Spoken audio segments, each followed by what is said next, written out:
So here's an example of how to obtain trigonometric values for an angle from our calculators.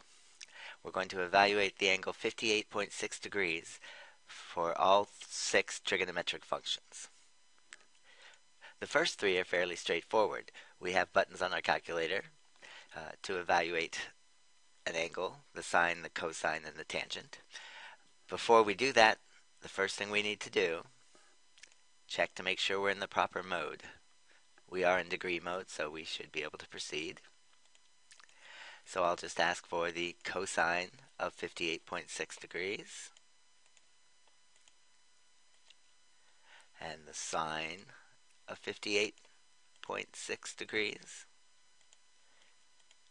and the tangent of 58.6 degrees. And we can see that we got 0.521, 0.854, and 1.638. And we can check those answers, 0.521, 0.854, and 1.638. Now, to find our final 3 trigonometric functions, the secant, the cosecant, and the cotangent, we have to take advantage of the fact that each of those is the reciprocal of one of our other 3 trigonometric functions. You'll notice on your calculator you don't have a button for the secant, the cosecant, or the cotangent. So let's start with the secant. The secant is the reciprocal of the cosine. So I can take 1 divided by the cosine of 58.6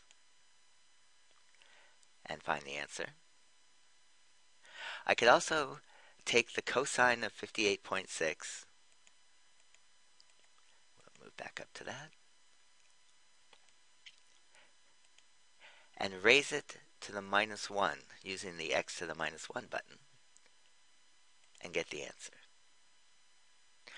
Now you'll notice on your calculator that above the cosine there is a cosine to the -1, but that's not the reciprocal of the cosine, that's the inverse of the cosine.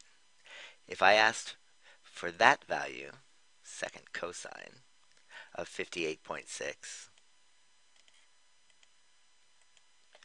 you'll notice that we don't get an answer. We get an error, and we'll discuss that in the next section. So, we found our value for cosine, or for the secant. So let's find the cosecant, which is the reciprocal of the sine of 58.6.